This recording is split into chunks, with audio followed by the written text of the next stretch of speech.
So today, my name is Nathan Widener, and Vice President with Career Now Brands. Perhaps you've heard of us? No? You will. All in time. So today we're going to talk about building a pervasive analytic culture without analysts, aka how to set up a BI program literally on a shoestring, or how to turn your existing staff into analysts without them really knowing. Well, cat's out of the bag now.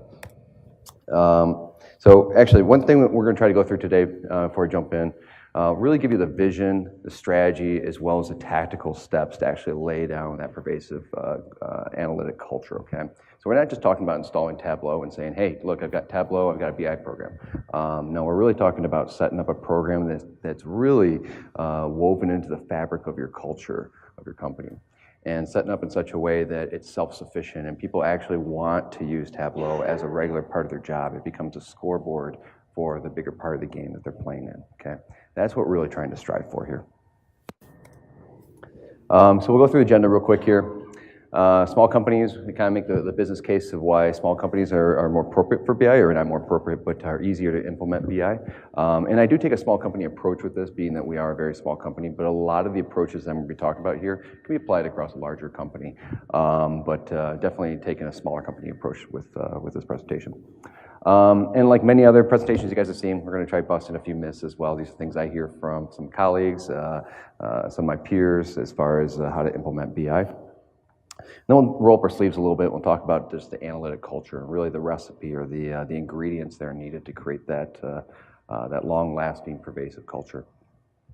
Talk a little bit about metrics to motivate, or more specifically, setting up a bonus program in your company that's really tied to metrics and kind of the frequency to do so. We'll finish it all up with some summary information, open up to Q&A. That said, if you guys have any relevant questions to a particular slide and you feel you want to stop me, feel free to do so. Okay. All right, but first, who the hell am I, and why the hell should you listen to what I have to say? So I've been working 15 years in marketing analytics, primarily in large enterprise setting, okay? So I've supported 2 of the 3 major automakers in GM, and have worked on a lot of different projects, from everything from analytics through global governance, implementation, and then several live BI programs as well. Play with a lot of different data, play with old school AS400, green screen data, all the way through to more of your modern, quote unquote, big data. We use a lot of different tools, so I played around with Cognos and business objects in the early days, and of course used Tableau. Started using Tableau probably about 7 or 8 years ago.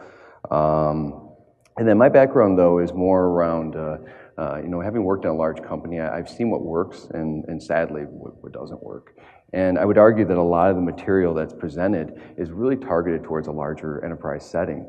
And it's just simply a little too much weight for what we're trying to do in a smaller setting. Having that background and knowing that I was decidedly more, if you believe in the IT versus business paradigm, I was definitely on the business side of things. In fact, made my IT counterparts a little squirmish. I was definitely the guy that was setting up shadow IT. I was definitely the person that was going into meetings and with my tin cup out and trying to get data so I could support the rest of my teams. It was effective. No joke, it was effective. I'm very proud of what we did. But the reality is, it's almost like in that type of adversarial relationship, it's almost like a tug of war. And you have a lot of energy you put into this back and forth. But in the reality, you're not really moving the needle a whole lot. You might incrementally move it one direction or another, but you're not making the larger impact that you really could be making. So the argument I make is that if you really put BI at the center or at the front of everything you do and really build it into your culture, you're going to create a culture that just naturally will want to do those things, and you're going to get away from a lot of the adversarial relationship, okay? One point too I should bring up too before we get into it. When I hired in at the current company I'm at, hired in as an executive. I saw that they had data. I could assess that. I could see that they're definitely data rich. Couldn't really assess whether or not they had a lot of insights going on. Knew they didn't have a BI program. And when I hired in, I actually hired in as an exec. So I wasn't even, my title today is as vice president, does not contain BI, and we don't even have a BI department. Just kind of give you an idea of where we stand. So the company I'm at, so what we do, and this isn't terribly relevant to the subject matter here, but we do lead gen for education and career services, okay?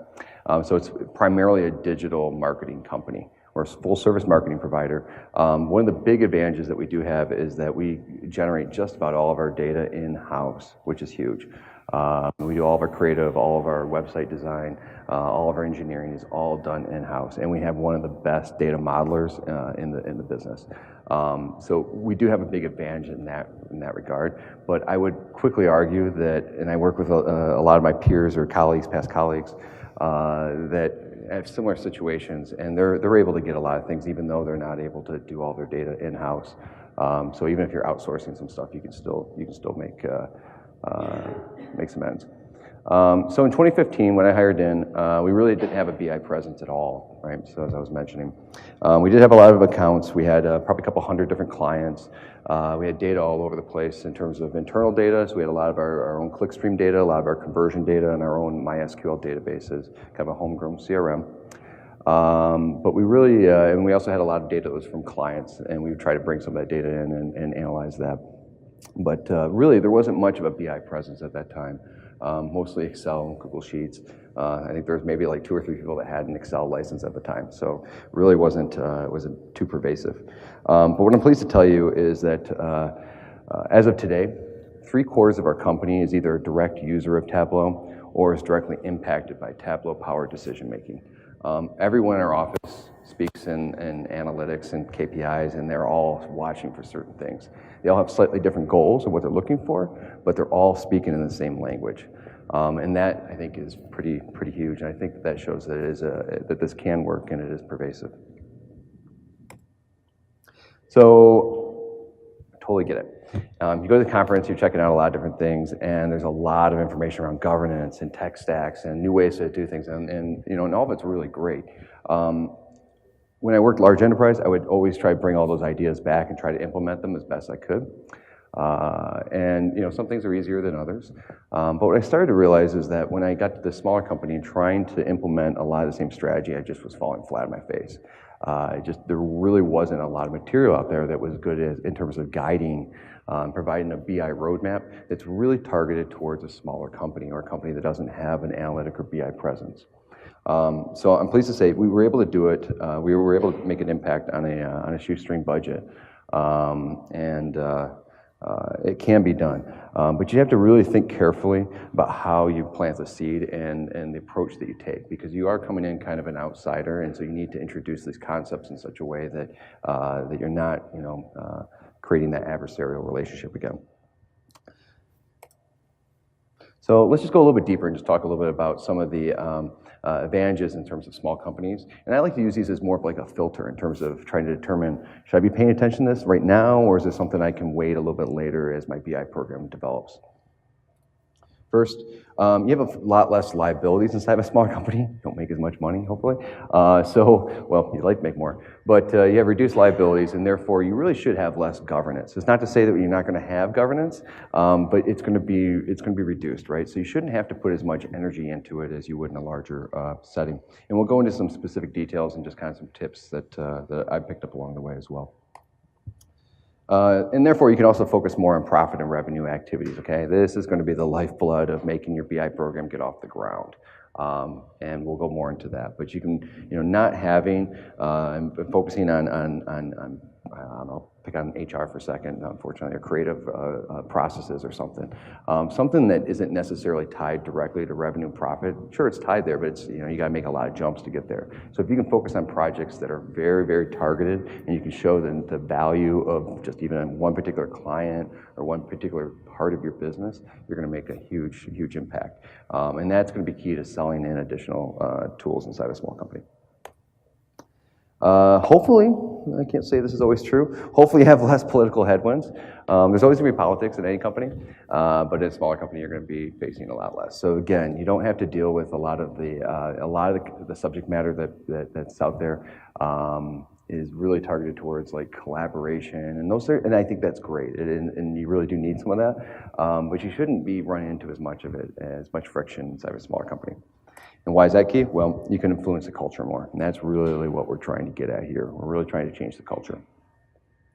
And the other key part of that is that you have access to the key decision makers. So getting the CTO, the CIO, and your CEO on board with what you're doing is paramount. Not only are they going to be supportive in terms of signing the check and getting you tools, but more so about reinforcing the mission in terms of the culture and what you're trying to lay out, right? So changing the bonus structure, changing your performance review plans of how you evaluate employees. All these little tiny things really can help support your BI program. So that's why I love working in a smaller setting.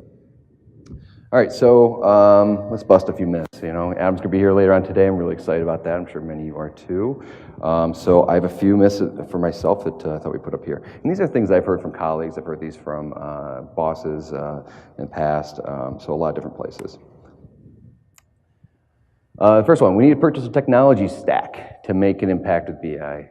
This was pretty obvious, I've already said it. It's false. To make an impact with BI, you really need nothing more than just some form of data analysis tool. Doesn't even really need to be Tableau, guys.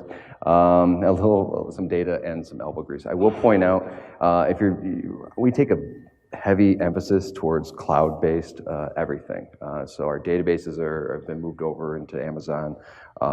We use Salesforce, we use Google Analytics. So a lot of our data is available to us via the cloud. So therefore, we're leveraging a lot of APIs to pull our data down. So if you can pick up Python, I will say that it's open source, so it's easier to get your hands on. It makes a big difference. So that's the one tech tip I'll give you out of that. I need to maintain governance over the data, reporting and metrics. I can't do that and analyze data and do everything else I gotta do in my job. I totally get you. You do need governance, and this kind of goes back to the keynote, you know, and I think they had a myth up there about, you know, governance is really equated to just saying no and limiting and locking down data. I'm pleased to say that we don't take that approach whatsoever. It's really about putting key decision makers and key stakeholders empowered in a way to control some of that governance, okay? And yes, you're still gonna need a layer of kind of oversight into what's going on, and you can create that through executive dashboards, but really putting dimensional data and governance back in the hands of your users is gonna be key, and we'll show you some points on that as well. So ultimately, we need to establish a lightweight governance model owned by the stakeholders and SMEs. And a lot of times I call them kind of the mayor, by the way, just kind of make it more fun. You know, there's this whole thing with, this is a little dated now, but you know, with Foursquare and everything, you'd kind of have a mayor of whatever location. Well, we kind of do the same thing. Instead of calling them subject matter experts or SMEs, kind of the mayor of Facebook ad translation data, right? So the friendly names and dimensional data that goes along with it, stuff like that. I need direct access to my databases and data sources. So this one's more of a disclaimer one. I felt like I need to put this on here. So we're fortunate, it depends. You just need access to data one way or another, and you just need to be assessing and making sure that you're comfortable with how you're gonna go about getting that data. A friend of mine is working in a company and they have their own CRM solution, much like ours. However, they outsource that to another company, and that company's actually given them a lot of grief over getting data back out. So they spoon feed them on a weekly basis a CSV. If that's core to your business, I can understand that that's an external kind of thing. We have clients that will send us data on a regular basis like that. It's totally understandable. But if it's core to your business, you probably want to take time to assess that and figure out a way. How do I get that, either access to it or move it into the cloud? So in this particular case, I suggested that they look at moving it into Amazon and giving them read access to that database at minimum, or they need to look at pulling a contract. You just need to be able to access your data, especially if it's yours. All right, we need to be developing a predictive model like everyone else. This is probably one of two big reasons why I wanted to do this presentation, because I hear this one a lot. And you can't pick up on the tone. This one's so false. We need to focus on driving demand for BI with core descriptive and diagnostic capabilities. What the hell am I talking about? Enter chart. Perhaps you guys have seen this before. I've seen this so many times that I have a love and hate relationship with this chart, okay? It's great in so many ways, and at the same time, it has caused so much consternation for me over the years that it's through the roof. The basic idea is that as you move your way up this chart, you're providing more and more value, which is debatable on its own, and the difficulty in producing those types of insights becomes more difficult, and so therefore the higher level skill set is required. Okay, so basically you start off with the bottom of what happened. Our website is down 20% this month. Web traffic's down 20%. Well, why is it down 20%? You start to move through from the descriptive to the diagnostic. Okay, well, why did it fall 20%? Well, it turns out that one of our sources isn't buying media right now, and therefore they're not driving as much traffic. Okay, that's an insight. Well, what will happen?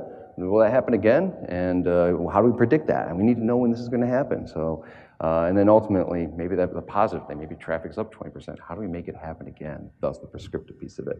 So the basic idea, of course, is that you're hiring more and more data scientists as you get towards the upper end there, towards prescriptive. My argument is that 80 to 90% of your energy is going to be spent on what happened and why did it happen, and you will churn through that question over and over again. And just about the time you think that you've created a dashboard to solve for it, which you won't, you're going to run into this question again and come up with something new that's going to break your data model, break your dashboard, and you're going to have to go back and answer that question again. So I would quickly argue that you're going to spend a lot of time here, and there's a lot of value here. And so the debate over value versus not value, I think there's a ton of value there. Further, I would argue that people that can execute against this, you don't necessarily need a data scientist, you don't need dedicated analysts to do this. These are basic, what happened and why did it happen. If you're driving a car, you're taking data in from a speedometer and making decisions on it. And people that are driving cars, many of them don't have a CS degree or a data analysis type of degree, right? Might help in some ways, but I digress. So basically, if we try to focus on just these two areas and the rest of the presentation is really focused on that, that's going to make all the difference in the world and make it a lot easier to implement.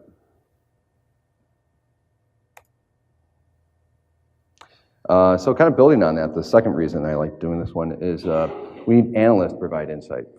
I'm kind of giving this one away. Definitely false. We need to provide insights. That's the key factor. Tableau, any type of BI tool, those are just the mechanisms to get you there. They're just the scoreboard. They're not the end game. And oftentimes I think in this industry we do forget that hey, I created this dashboard. This is it. I've done it. No, we need to provide insights. That's the actual value. So we don't really reward anyone in our company for creating a dashboard. Sure, you get a little golf clap. Good for you. That's not the work. The work is providing insights. And what my experience has been that, and we'll get into this a little bit more, a lot of times analysts are introduced into an organization and they're almost like an outsider. Oh, you're the one with the brains that's going to analyze my data and tell me whether or not my work is good or bad. Well, you can imagine the type of adversarial relationship that creates as well. So I would argue that stakeholders often have more contextual info than the analysts themselves.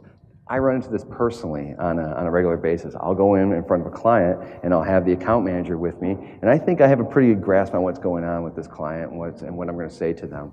And I'll get on my call and start to go off, and then the account manager will chime in with a bunch of insights about what was going on. Well, it turns out that the reason that lead volume is, or the lead conversion rates are down is because they're not hiring as many recruiters, or they've chosen to take time off for a couple weeks or whatever that may be, right? All that contextual info, I would never know as an analyst unless I'm sitting there asking questions on a regular basis or I'm deeply embedded into an organization. I'd argue that that's kind of hard to do in many cases. So let's just take the stakeholders and the subject matter experts, make them the analysts. Done. All right, so let's get into kind of the recipe, if you will, the ingredients that are needed here. For us, it would really boil down to about 5 key things, and there's some detail underneath these things, but these are probably the 5 biggest factors that we found were key to making our BI program successful. First, we do review the culture and the organization structure. So you need to know kind of how you're structured and how best to put a BI program in place that fits in line with that. And furthermore, if you can create a culture that reinforces your BI program, all the better. 2, you want to make sure that you align your goals to drive demand. The underlying component to making a BI program really, really work is demand. Demand for your tools, demand for the product, demand for insights. So we need to put in some goals that are really going to kind of foster that. Eventually it'll take off on its own, but if we set the stage right, it'll take off without a lot of effort. Three, phase in adoption. I will go through some kind of chronological steps as best as I can recall as far as how we went about implementing some of this. The point is that you don't want to sit there and go from 0 to 100 miles an hour as fast as you can. There is a crawl, walk, run kind of methodology. Number four, I don't make a lot of technology recommendations in this, but one that I would put a heavy emphasis on is Tableau Online. This is really the piece that's made it allowed our analysts and our stakeholders to really dive into the data, because you can edit right online and through those tools, right? And they can do some simple modifications to the reports, just enough to be able to get them more insights out of it and not call me. So definitely I would recommend Tableau Online. If you're designing the BI roadmap, you should try to figure out where you fit that in. And then number five, just continually improving on your capabilities. So back at that chart where I was just showing what happened and why did it happen, eventually you do want to get into more data science type capabilities of predicting when it's going to happen and prescribing when it should happen. Next kind of spec session type of stuff. But that's going to be in time. And honestly, we're just now getting to the point where we're bringing in data scientists and looking at building our capability. But in reality, we've been operating without analysts for a long time now, a couple years. All right, so some fun culture stuff, but it is important. So the big thing here is that you want to make sure that your culture and values align with your BI strategy. I know this sounds probably a little dry, but it makes a big, big difference. Lucky for us, when I came into the organization, I kind of looked at, we had a bit of a straw man around what kind of values and things that we believed in, be impactful, and we had some mantras and the types of employees that we like to hire, but it really wasn't very clear to me. So the way that we did it is the way I like to kind of almost filter this down is I like to dream of the end state. What would be the ideal state of our company? Well, for me, it was let's have our stakeholders and our subject matter experts really becoming analysts, right? So then I start to think of, okay, well, what does that model employee really look like? What traits do they have that makes them a really good person to be able to jump in and leverage these BI tools and learn analytics when they may not have that background at all.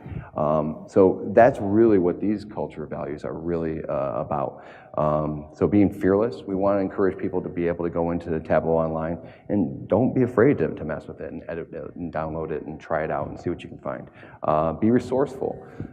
So I've got people on my team, campaign manager, in fact, that she's just awesome. Even though she's not an analyst, she's really good at picking up that, hey, this client sent me this data and it looks like it could be some good information for you. And you know what? I even asked to give a few more columns of data because I know that that's what you're looking for. So she starts to think ahead and knows kind of what I'm looking for in order to provide some of that analysis. So being resourceful is also a big component for us. Of course, being productive and accountable, you want to make sure that those are probably highly important, but really those first two, being fearless and resourceful, were ones that were really targeted towards that model BI analyst. So if you have a chance to look at your culture, definitely take a chance and see if you can modify that or influence it. Okay, so I keep on saying this word demand. Demand for your BI program is really what's going to make it sing. And that's really, if you can get that, that's going to allow it to really grow. But we also need to understand kind of the underlying motivations, and there's tons of presentations on this, and you can read up on this, so I'm not going to go too in depth here.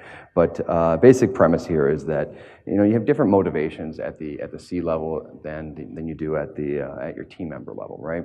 So at the C level, I mean, it's all about revenue and profit, right? So we have specific goals of what we're trying to hit in terms of this quarter, this year, and those are different than necessarily what a team member is trying to do. They want to be the star player. They want to be the best help that they can be. They want to stand out and look like a model employee and be rewarded for that. Those are different types of motivations, and we need to understand that and respect that. It's not to say that those goals can't align. They definitely can, but you just need to think carefully about what those are. And by taking time to really understand your C-level goals and then breaking it down into what are some additional goals for the individual team members will be huge. And you'll see in kind of the metrics to motivate section how that all comes together. All right, so org structure. So this is pretty typical. I'm sure you might have even seen this something like this a few times. Basic idea premise here is that you've got one pool of analytic resources, and they're all kind of best practiced, leveraging best practices on their team, and then they're doled out to individual lines of business, to marketing, content, product, and so they sit within those teams, but ultimately they belong to a greater analytic team. Okay, this is what I've grown up on. I spent years in this model, and it does kind of work, but again, it kind of creates a little bit of an adversarial relationship because at times the analyst is inserted into an organization that maybe content gets annoyed with the fact that no, this is a strategy I want to execute and I want to try this out, but the analyst inserted is going to say no, I think this is appropriate or inappropriate, and kind of creates a little bit of that adversarial thing. So our structure, though, and I'm guessing that many of yours are probably similar, this is grossly simplified, but we leverage more of a flat structure, or oftentimes referred to as a circle org structure. So the vision is at the center and just kind of radiates outward from there. Of note, you notice that there's no BI anywhere on this chart. BI is really just, it's an underlying foundational piece that's built into our company. Yes, we're eventually going to develop a BI kind of best practices team for more of our data scientists and really developing best practices around dashboard development. But again, we're kind of advancing out of the beginner to intermediate phase. But for the first 2 years, that's pretty much how our org structure functioned. And the key thing here I want to point out too is that, and there's a lot of subject matter on dashboard design, but we really try to focus on keeping our dashboard design extremely simple and intuitive, right? So just a couple KPIs on each one, and we'd rather leverage a lot more pages or tabs rather than trying to stuff everything into a one-stop shop. So again, we're trying to leverage these people that are doing a lot of other things, so keeping the interface intuitive as possible is going to be key. Yeah, please.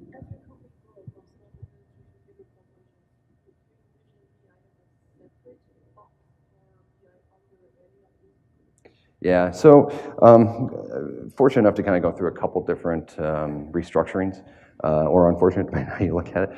And right now we're at about 35 employees. So this model does hold water now. When we hit about 50 employees, we're probably going to have to reassess it and look. We're going to start to, as we get closer to about 100 employees, it'll probably start to look more and more like a hybrid hierarchical type fashion. And at that point, yes, absolutely, we're already looking at building out BI as a separate function, and it probably would just be more of a radiant spoke off this. All right, so I'm going to kind of walk you through kind of the phased approach of how we've done this. So a lot of the components I've already talked about are built into this. And I may or may not have been listening to hip hop when I did this, so I apologize. All right, so phase one, be humble. And we'll go through each one of these in a little more detail. Be humble, chase the money, moolah, share the data. So really trying to build out and provide more insights. Governing the data, so own the data, enriching it, things like that. Really scaling up insights for everyone. And then finally, that metrics to motivate, which is really the final key ingredient that made our program work, okay? So let's go through some of these. So be humble. I shouldn't have to say this one, but I see this one, not even within BI, but in a lot of spaces, I see that people do this all the time. When you enter a new company, especially if they don't do the thing that you want them to do, telling them that they're doing it wrong and that everything that they're doing is horrible is not a good strategy. I don't know why I have to say that, but I do. So don't be an analytics snob. When you enter the organization, you really want to just take time to understand what they're about, become one of the tribe, right? So be accepted into the tribe before you try to go further. I've seen a lot of implementations fail just because they enter the organization and they say immediately, we need to invest in a tech stack. I need 50 grand in the next couple of months. We need to really get this thing going. And now all of a sudden you got this big investment and everyone's looking at you like, this guy better be amazing for this kind of investment. So I would highly recommend that you just spend the first few months just getting to learn the lay of the land and understand what's going on. So don't be an analytics snob. So know the organization, the company values, kind of like what I was talking about before. And if you can influence it at this time, this is really a good time to do that. Understand any metrics that you're using. There should be some. And again, you're really just trying to understand. We're not looking to develop hey, we need to change these metrics around tomorrow. This is the wrong way to look at it. We're just trying to understand where they're at. Empathy is probably the big word we need to be leveraging. and ultimately use the tools you have. So when I started, it's Excel and Google Sheets. That's what I had. And I survived on that for like the first 6 months, maybe 4 months. All right, phase 2, chase the money. So it's all about, I like to think consultant meets MacGyver, and this has worked out in the last couple gigs I've been at. You know, consultant, of course, is just going to identify a lot of the things that need to happen, but ultimately MacGyver, if you guys remember the 80s TV show, the guy was like putting together things with bubble gum and making, you know, a race car out of it, you know, crazy stuff. So really want to try to think about opportunities for you to help out really more the C-level at this point. Find projects that they need help with, that you can use some data analysis, just some Excel stuff, some basic stuff, help them out. And show that, you know, it's all about PR, that you're not even really introducing BI at this point. We're not even talking Tableau. We haven't even mentioned that. All we're really trying to show them is that data-driven decision-making is better than kind of shooting from the hip, okay? So what I like to do is focus on profit and revenue activities. Specifically, I wouldn't try to, you know, boil the ocean and measure the effectiveness of your overall BI program. It's just going to be impossible. There's too many other factors, and you're opening yourself up to people questioning it. Well, how do you know that it wasn't this factor, this factor? You're just not able to get a good study on that. Instead, what I would recommend, and what I did here is find one particular part of the company, a client maybe, that you know is that you're either losing money on or you can make more money on, or something like that, right? And try to show a dollar value against, like, hey, we were able to get this much out of this every month. And that's what we did, and it worked out really, really well. And you know, you can continue to do that, work with your CIO, work with your CEO, but focusing more and more on the C-suite. And at this time too, you might be access to some more data, right? So if you're working with your CTO, would encourage you to try to get access to your databases if you can. Brush up on your SQL skills if you're not with it. You know, so you're still in this kind of exploratory phase. You're still building up, you know, you're running some basic SQL queries, but you're really focusing more on those profit and revenue things, okay, for the C-suite. People will probably start to approach you about, like, hey, can you help me out with this HR project? Hey, can you help me out with this other project? And once they start to kind of figure out that you've got some data analysis skills, it's a trap. Focus on the profit and revenue activities first, okay? You can get back and helping the rest of the organization later on, but you really need to get this project off the ground and get it sold in, so focus on that. Cannot stress that one enough. So the next one isn't so much as a phase, because it's often happened in parallel, but I think it's worthy of discussion. So I know that politics are less of a thing in a small company. They're still there. So you really need to work with your CTO and your CIO as much as possible to try to, like, build a good relationship. They're the ones that got the keys to all the databases, and they've got the keys to help you with getting API integrations and landing data. And you know, as you start to build out down the road, you're going to need their help. So what I would recommend is actually finding a project that's been sitting on their plate. You know, something's hiding in Jira if you're using Jira, that's been out there for a year, that, you know, some reporting project that they're supposed to work on, and they don't want to do it. They don't really know what the requirements are, and they're like, I don't really want to do this thing.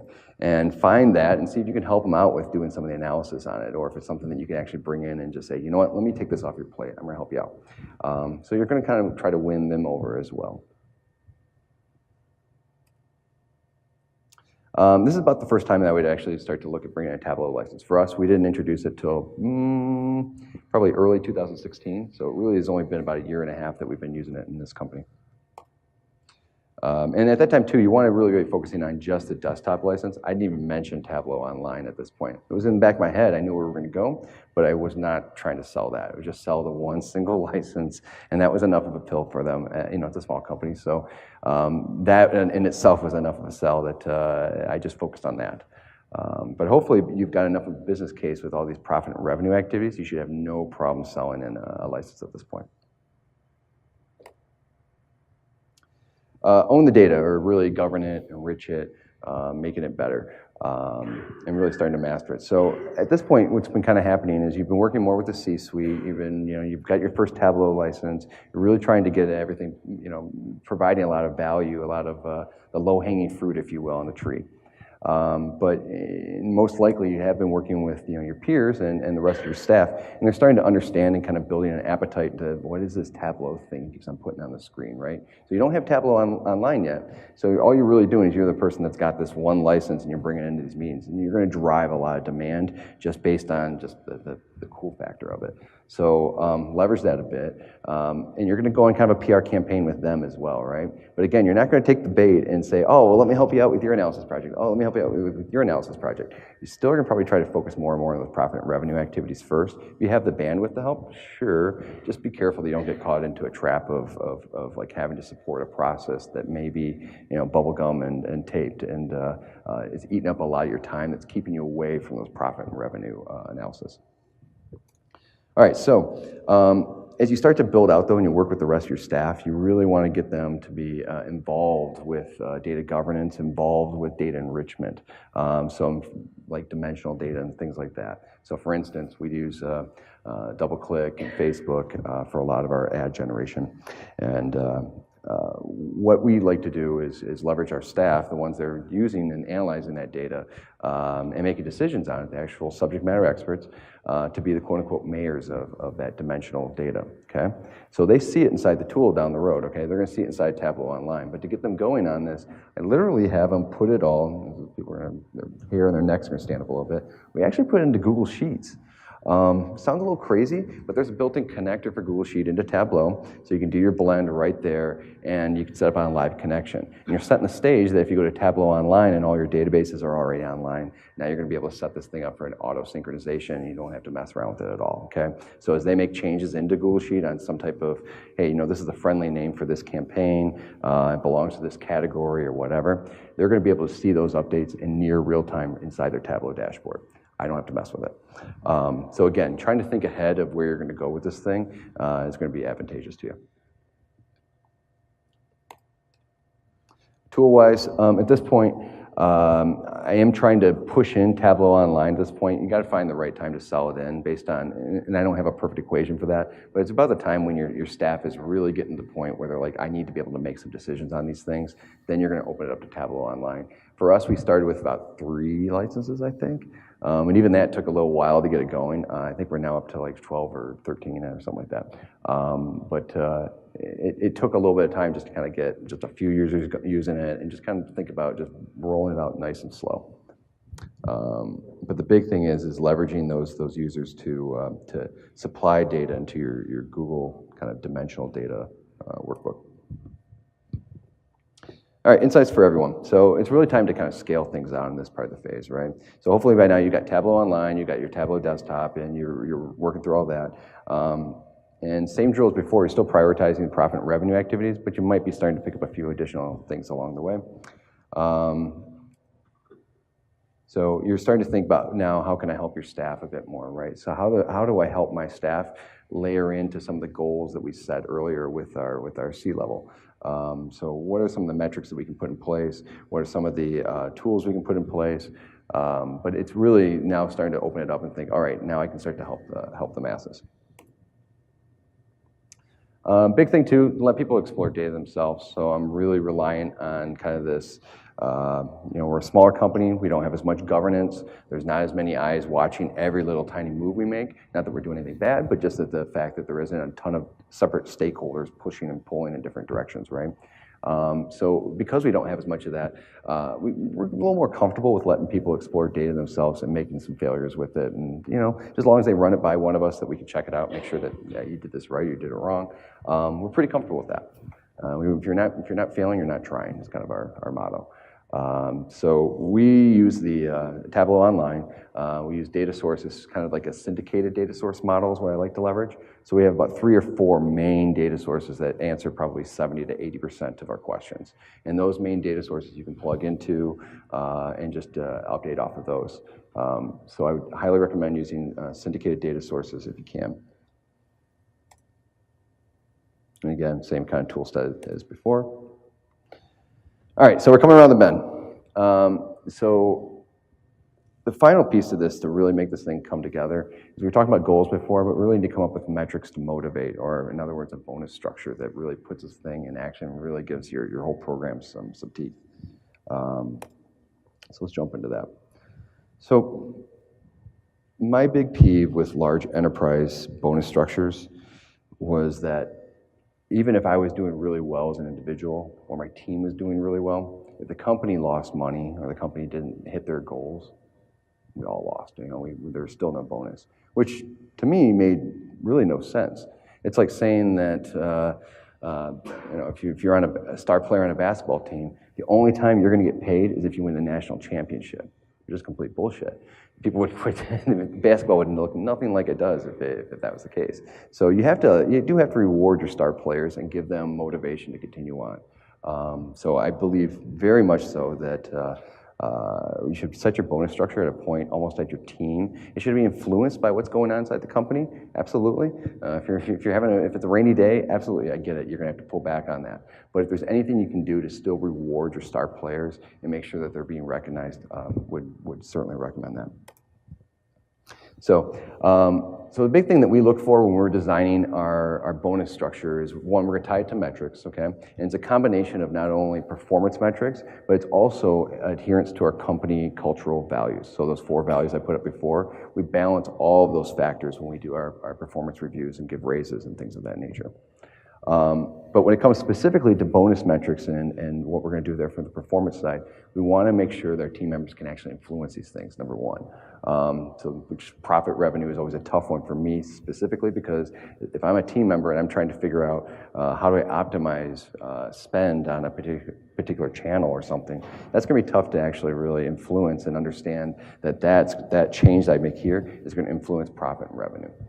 So you really try to boil it down to something that they can relate to and understand that they're moving the needle. And again, I like to blend team and company performance whenever possible.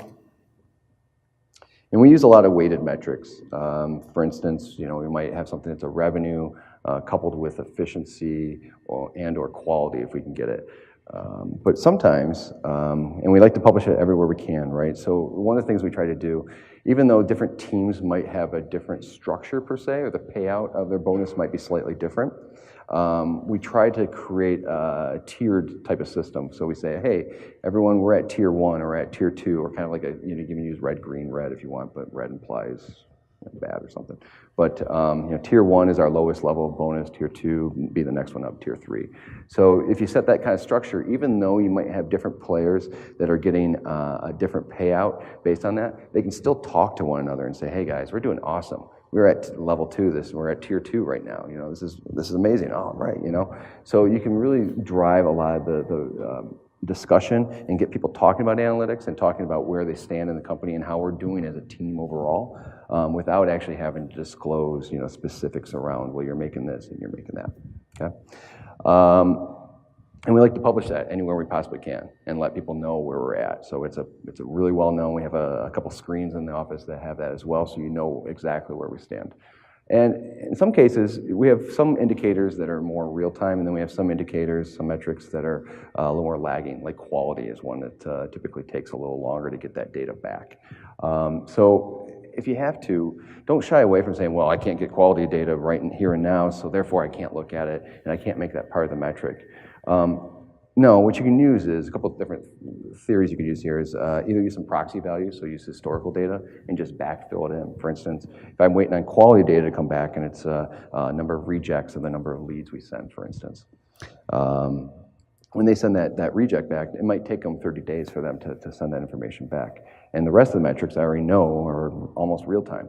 But what I can do is look historically and say, well, what has been the reject rate over the last couple of months, and I'll just carry that forward. And I'll put it in there as a proxy value and leave it in there until either pay out based on that, or more likely what we like to do is just wait another 30 days for everything to mature, and then we have actual numbers. So it's just projected versus an actual kind of thing. Another big thing too, and you have to be comfortable with changing your bonus program, and this is another big reason why I like small companies, is that if you don't get it right the first time and you actually, you might think that you have a pretty good metric system, but inadvertently you might be incentivizing the wrong behavior. It does happen. We're human. If that happens, you need to be able to go back and just hit the reset button on it. For us, what we do is we run a bonus program on a yearly basis. So we reset the bonus program at the end of the year. Based partially, we might be moving the moving the bar up a little bit in some cases, we might be lowering it in other cases, or we might just restructure the actual metrics that we're using just because we feel that they're incentivizing the wrong behavior. All right, so let me give you a quick example, kind of what we're talking about here. So one of the, and there's a lot of different variations of this, but one of the metrics that we use in digital marketing is value add. So it's a dollar amount, basically, of how much, put a certain amount of marketing effort out there, marketing dollars out there. What can we expect back after rejects and things like that? So what we do is, in this case, it's a kind of a composite or weighted metric. And I'm not going to go specifically into the underlying, like how we weight it out and everything, but the basic components are here, and you can build your own metrics in relationship to this. Well, one, we look at efficiency, which is a return on a marketing investment. So it's one key component. Another piece is the actual revenue that's generated as said marketing investment, and we do that in terms of leads sold or in the cost per lead that we sell them at. Okay. And then finally, quality. So really, quality is the revenue that's generated less any leads that return or rejected. And that one, of course, is a little more of a lagging indicator. The first two we're able to figure out pretty much near real time. And what we do, we bring all those factors together, weight them a little bit, and we end up with an actual dollar value. And that dollar value now is something, even though it's kind of a made-up metric and it doesn't directly tie to actual dollars in terms of profit, it gets us close enough that we know it's directionally aligned with where we need to be, and it's a number that we're comfortable with sharing with the rest of the staff. So in the case of like revenue, if you're uncomfortable about displaying revenue, you can also handle that by putting in a built-in haircut. So we apply a little bit of a haircut to our numbers as well, just because sometimes people add them up, and if you're uncomfortable with that, it's a good way to handle that. And the other thing too is you have to remember that even though you have a value add metric, so you have one composite metric, and that's really what we're tying our bonus to for some of our staff. You are also going to want to display all the diagnostic metrics, right? So efficiency, revenue, and quality are going to have to be components that you display as well. But you're really going to tie your bonus to your composite metrics. So to come around the bend here, oops. There we go. All right, so just some final thoughts. Understand your org motivations. I know it sounds boring, but really understanding what your company's about and how they function and the way that they think and what their goals are is going to be huge. And make sure you align your goals, and not only from the C level, figure out what those are, but also figure out what they are at the staff level, and try to reset those things on like a quarterly or at least yearly, but probably more along a quarterly or even monthly. The shorter the cycle, the better off you're going to be. Leverage a phased approach. You can come up with your own kind of individual phases. I mean, I showed you what works for us, but the biggest one though is probably be humble and recognize just that you got to slowly feed these things out, and it's going to take time. And don't be frustrated. And again, focus on those basic capabilities to start. You can get to the higher end stuff later on. You can hire data scientists later on. But really, if you focus on keeping your data scientists out of doing the what and the why, the simple questions, you're going to be really far ahead. And then build Tableau online into your BI roadmap. It is so critical that you use something along those lines. You can use Tableau Server too, but the reason we went Tableau online, our engineering staff is just, they're already busy doing product development. Anything I can do to not put BI on their plate, I try to as much as I can. And their product offering is fantastic in this space. And again, focus on driving demand above all else. It's not about building the dashboard. That is definitely not the game. It's about driving demand for those tools and ultimately making a scorecard that allows your team to win at the game. So it's the game that we want to define, and setting those goals and creating that structure is really what's going to make this thing work for you. So I thank you, and if you get a chance, fill out the survey. We'd appreciate it. And if we open up for any questions.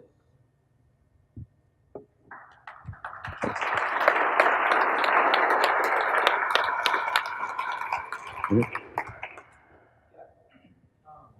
mentioned starting off with maybe like one desktop license, maybe three, without the icon, without analysts. How do you decide which of those company licenses How are you? Yeah, we do have some debate over that, and we have had some debate over that, and continue to. I think that it comes down to maybe you have to move it around a little bit. So we have swapped licenses and kind of let one person use it for a while, and then if they get in a situation where it's like, you're not using it on a regular basis, we do move it over. Yeah, that first one's a little bit tough. I do get it. It's you might have to just kind of share kind of thing with. I'll use it for a couple months, and then you can use it. Yeah, we immediately found ourselves buying a second license, like because of that reason. Yep. Drive the training for people to use Tableau online. A lot of what we deal with is, well, that's not my job, I don't know how I want to do it. So how do you get them to do that? Yeah, so a lot of it has to do with they have a goal, right? And they know that they need to hit those certain goals, and they need to hit it, in order to get their bonus. So they need to be monitoring that. And basically, what we've done is we've created the scorecard to knowing where you stand with your bonus is inside Tableau. So if you want to figure things out and figure out what's going on, it's up to you. So that's really the big component here is just creating that carrot.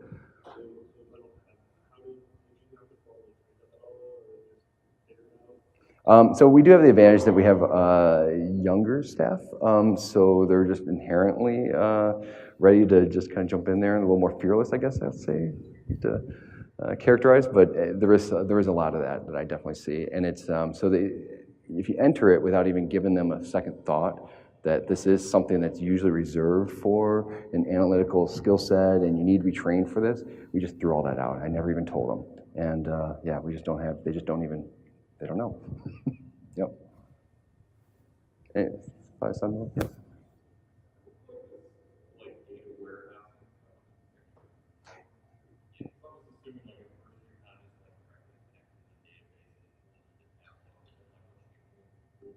Now, we're doing that. We're doing that right now. Yeah, we're moving over into Redshift probably at the beginning of the year. Yeah. So I mean, you definitely are going to get to a point where you're going to have to develop a larger BI presence for sure as you're getting to. Yep. Yep. I see one. Yep. Well, Tableau does provide some pretty good online resources, so we encourage them to use that. But a lot of it is just peer-to-peer, and that type of training. So we've got so many users using it now, and they're in there all the time. There's a lot of peer-to-peer. But we don't probably focus too much on the actual Tableau desktop. Anything that we really train on is more of the Tableau online and making simple edits. So we focus on just things like learning how to work with dimensions and drag dimensions in, just modifying existing dashboards kind of thing. Yep. So for your Tableau and my licenses you're currently using, is a lot more of these subject matter experts or the mayors who are utilizing it, or are you guys actually building up tools that somehow get shared in a different method to C-level or? Yeah, we definitely leverage different roles. So we have executive level reports, and then we have kind of different teams, and they've all got their set of reports. So we manage it that way. But we did purchase our investment now is definitely more towards Tableau Online. So I will buy 3, 4, 5 times as many licenses there than we will on the desktop. So and I see that continuing for quite a while. Yep. I think that was yep.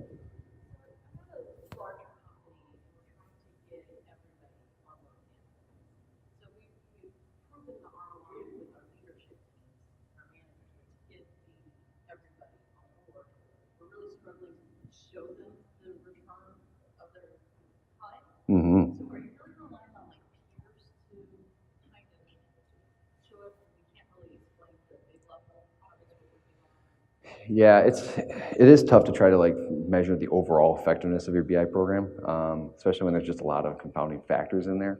So the closer you can get to kind of an A/B type of test thing, the better off you're going to be. So that's why I really try to focus on specific clients or a specific part of the business and showing the value related to that. So rather than trying to go big, go small.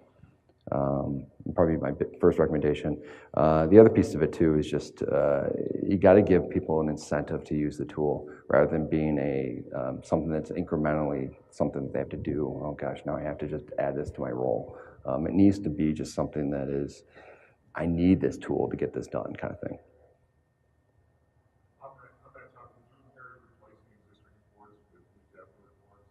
We have, and I would.